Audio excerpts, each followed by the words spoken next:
Para petugas untuk antisipasi mogok.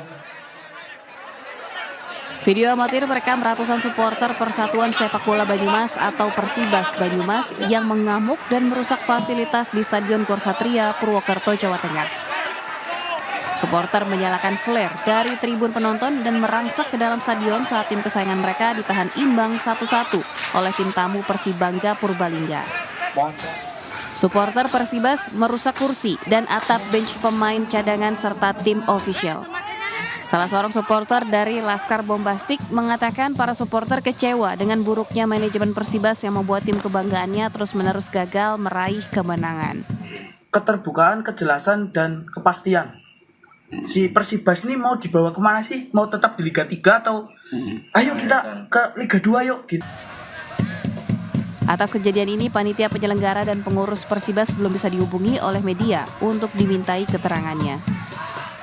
Dari Banyumas, Jawa Tengah, Saladin Ayubi, iNews melaporkan.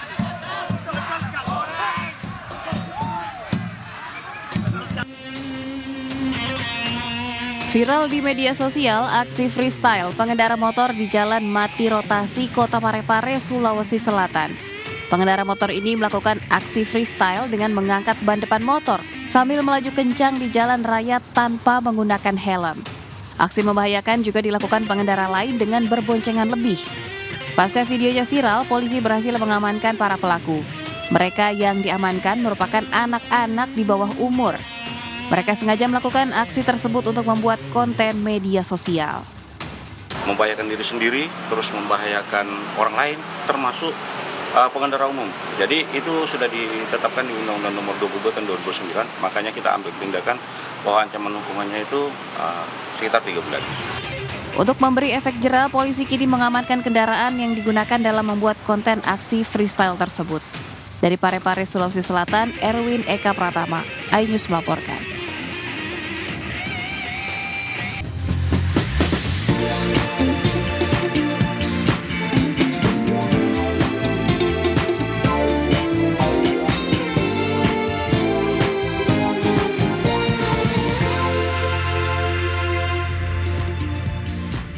Halo, selamat siang pemirsa, Anda menyaksikan Buletin News Siang. Saya Herjuno Syaputra, segera kita simak informasi selanjutnya.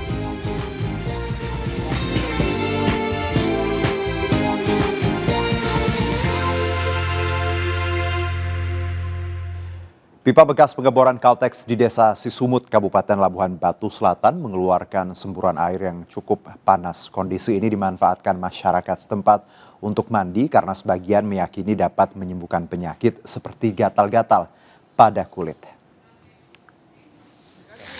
Menambah daerah berwisata untuk lagi jauh-jauh lagi ke.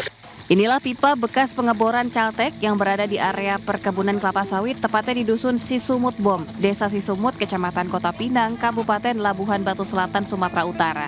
Pipa berwarna hitam kecoklatan ini mengeluarkan semburan air panas serta asap. Agar tak menggenangi pemukiman warga, luapan air dialirkan melalui parit ke Danau Taratung hingga ke Sungai Barumun yang berjarak sekitar 2 km dari mata air. Sementara suhu air yang begitu panas bahkan mampu merebus telur menjadi matang dalam beberapa saat. Bekas sumur bor Caltex sudah lama lah, perkiraan sudah hampir 30 tahun lebih lah. Di saat musim kemarau, warga memanfaatkan air tersebut untuk mandi serta mencuci pakaian. Bahkan menurut warga, aliran air panas ini bisa melancarkan peredaran darah hingga diyakini mampu menyembuhkan penyakit. Jadi Bu, biasanya kalau yang gatal-gatal mandi di sini bisa sembuh? Katanya sembuh, abang itu anaknya semua, cucunya kan Den, baik semua. Sebelumnya pipa ini tidak mengeluarkan air, namun setelah besi penyangga atau penutup dibuka, air panas ini pun tak henti keluar hingga saat ini. Dari Labuhan Batu Selatan, Sumatera Utara, Randi Kurniawan, iNews melaporkan. Ketua KPK Firly Bahuri ditetapkan sebagai tersangka terkait dugaan kasus pemerasan terhadap mantan Menteri Pertanian Syahrul Yassin Limpo. Tidak hanya tersandung dugaan korupsi selama menjabat sebagai Ketua KPK, Firly diketahui beberapa kali tersandung kasus pelanggaran etik.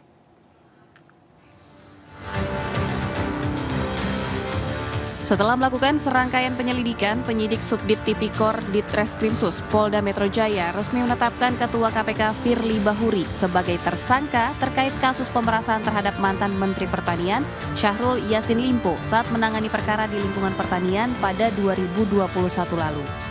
Dalam perkara ini, penyidik telah memeriksa 91 saksi dan 7 orang ahli. Penyidik juga telah menyita sejumlah barang bukti termasuk uang miliaran rupiah. Dokumen penukaran falas dalam pecahan SGD dan USD dari beberapa outlet money changer dengan nilai total sebesar 7.468.711.500. Penyidik juga menyita pakaian dan sepatu yang digunakan oleh Firly Bahuri pada saat bertemu Syahrul Yassin Limpo di Gor Tangki, Jakarta Pusat. Firly kini dijerat Undang-Undang Tindak Pidana Korupsi dengan ancaman hukuman 20 tahun penjara dan denda 1 miliar rupiah. Tidak hanya tersandung dugaan korupsi, sejak menjabat sebagai Ketua KPK pada tahun 2019 lalu, Firly diketahui beberapa kali melakukan pelanggaran etik dan pedoman perilaku, namun kerap lolos dari sanksi. Di antaranya memberikan penghargaan terhadap istrinya yang membuat lagu mars dan himne KPK.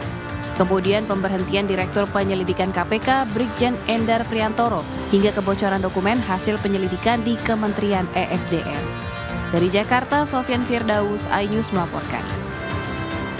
Diduga akibat korsleting listrik 4 rumah di asrama polisi Saryuh, Kota Manado, Sulawesi Utara ludes terbakar, sementara detik-detik truk tertabrak kereta api terekam CCTV di Kabupaten Mojokerto, Jawa Timur. Dua informasi ini kami rangkum dalam Indonesia 24 jam.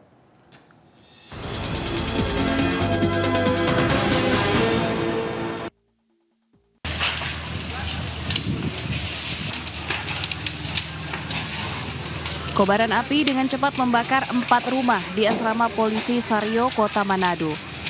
Penghuni asrama berhamburan menyelamatkan diri dan sebagian menyelamatkan harta benda mereka. Tak ada korban dalam musibah kebakaran yang diduga akibat korsleting listrik dari sebuah kamar.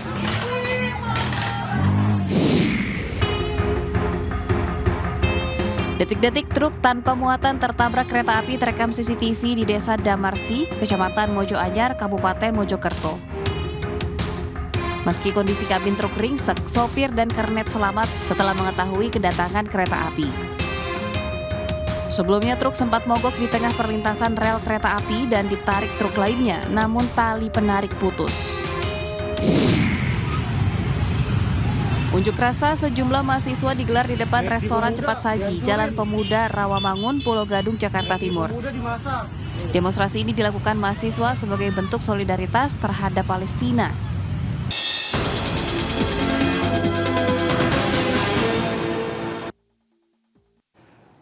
Perubahan biaya haji 2024 yang diusulkan Kementerian Agama sebesar 105 juta rupiah menjadi perbincangan hangat di tengah masyarakat. Bukan tanpa alasan pemirsa, mengingat kenaikan biaya perjalanan ibadah haji 2023 justru dibarengi sederet masalah saat puncak musim haji.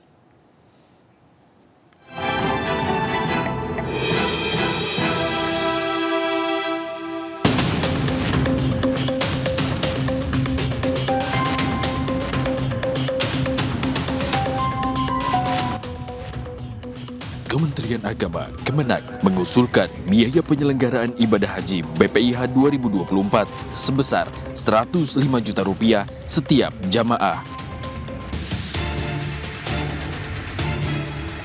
Meski belum ketuk palu, usulan ini direspon pengamat dan praktisi industri umroh dan haji, memberatkan calon jemaah haji.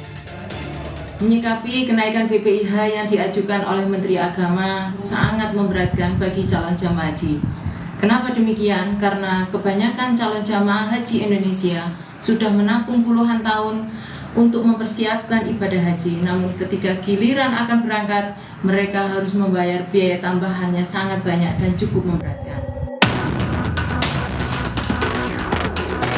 Usulan kenaikan biaya haji tahun 2024 disebabkan faktor kenaikan kurs dolar dan real serta penambahan layanan. Di sisi lain, Otoritas Arab Saudi memangkas jumlah kuota petugas haji Indonesia lebih dari 2.000 orang yang tentunya bisa mengurangi biaya.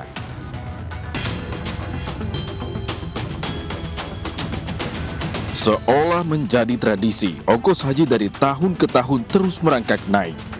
Meski presentasi besaran nilai manfaat tidak selalu sama.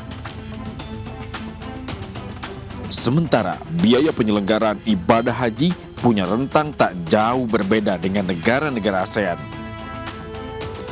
Sebelum menyinggung soal biaya, semestinya Kemenak menjelaskan detail perbaikan layanan yang sudah dilakukan.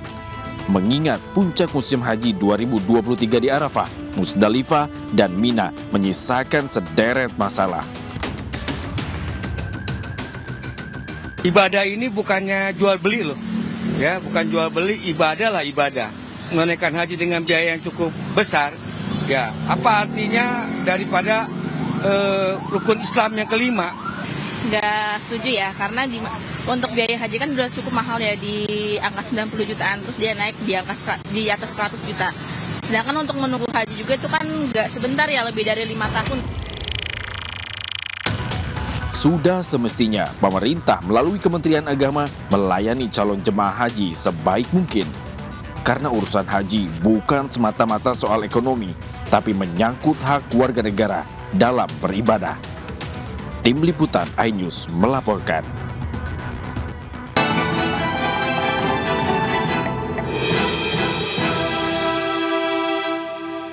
Pemirsa, ranjau paku kerap menjadi masalah yang sering ditemui di jalanan ibu kota. Pelaku menyebarkan paku yang telah dimodifikasi ke sejumlah jalan protokol hingga merugikan pengguna kendaraan, bahkan menyebabkan kecelakaan.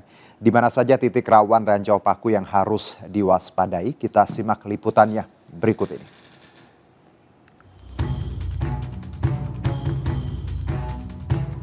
Ranjau paku saat ini kembali marak ditemui di Jakarta, termasuk di sepanjang Jalan Gatot Subroto yang kerap merugikan pengendara.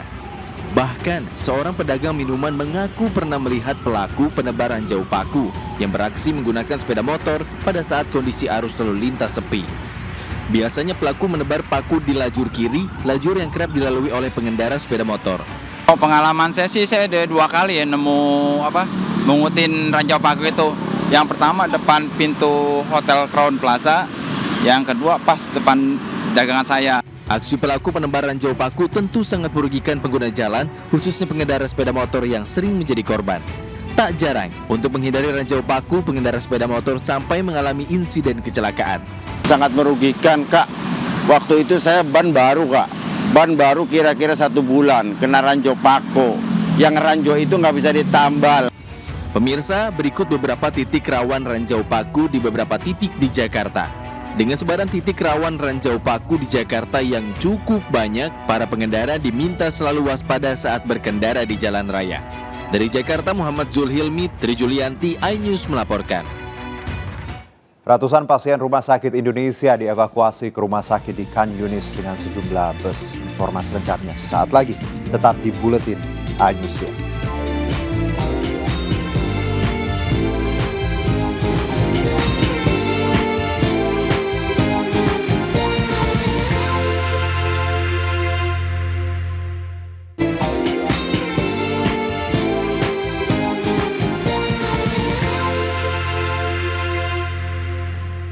Kembali bersama kami, pemirsa, ratusan pasien Rumah Sakit Indonesia dievakuasi ke rumah sakit di Khan Yunis, kota Gaza dengan sejumlah bus. Sementara itu, Israel telah menyepakati gencatan senjata dengan Hamas yang akan berlangsung selama 4 hari.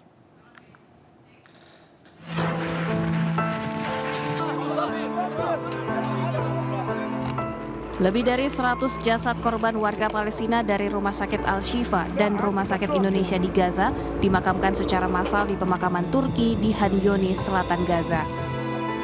Pemakaman korban kekejaman Israel dilakukan pada Rabu kemarin waktu setempat. Ratusan pasien Rumah Sakit Indonesia yang masih kritis dan terluka dievakuasi ke rumah sakit di Khan Yunis, kota Gaza dengan sejumlah bus. Para pasien ini harus dievakuasi akibat Rumah Sakit Indonesia diserang dan diusir militer Zionis Israel. Belasan orang tewas akibat serangan militer Israel ke Rumah Sakit Indonesia yang berada dekat Jabaliyah ini. 3 WNI yang menjadi relawan di Rumah Sakit Indonesia di Gaza yang sempat hilang kontak dan diisukan 2 diantaranya ditahan oleh tentara Israel, kini dinyatakan selamat dan akan dievakuasi ke Turki. Kami sudah melakukan verifikasi langsung ke sumbernya di Gaza dan barusan saja mendapatkan informasi bahwa ketiga WNI tersebut seluruhnya masih berada di Rumah Sakit Indonesia di Gaza.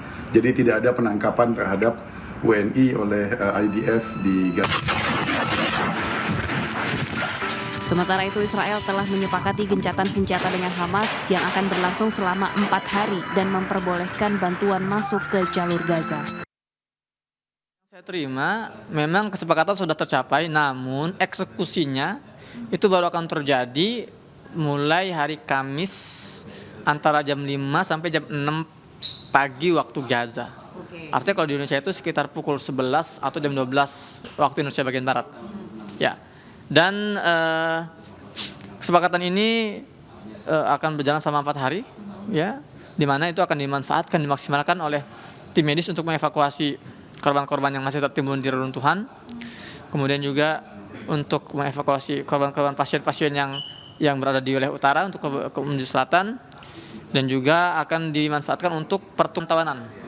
Jadi para pejuang Gaza akan melepaskan 50 tawanan sipil Israel, wanita dan anak-anak.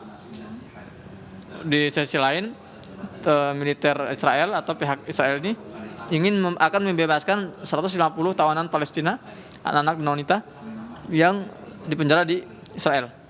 Dan juga ini akan dimanfaatkan untuk memasukkan kebutuhan logistik, ratusan truk-truk logistik yang sampai sekarang ini masih ngantri di wilayah border bagian Mesir itu dalam 4 hari ini akan dimaksimalkan masuk ke wilayah Gaza dan disebarkan ke seluruh wilayah di jalur Gaza. Ya, informasi tadi menandai akhir jumpa kita hari ini. Mari ulurkan tangan Anda untuk berbagi kebaikan kepada sesama melalui MNC Peduli dengan nomor rekening di bawah ini atau scan kris berikut melalui aplikasi uang digital Anda. Informasi lebih lengkap dapat diakses di mncpeduli.org. Saya Herjuno Syaputra beserta kerabat kerja yang bertugas pamit undur diri. Terima kasih. Sampai jumpa.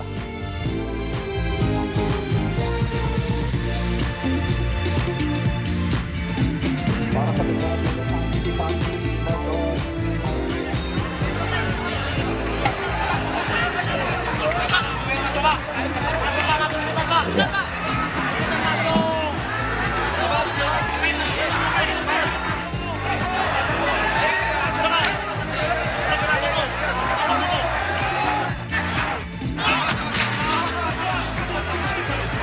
Bangsa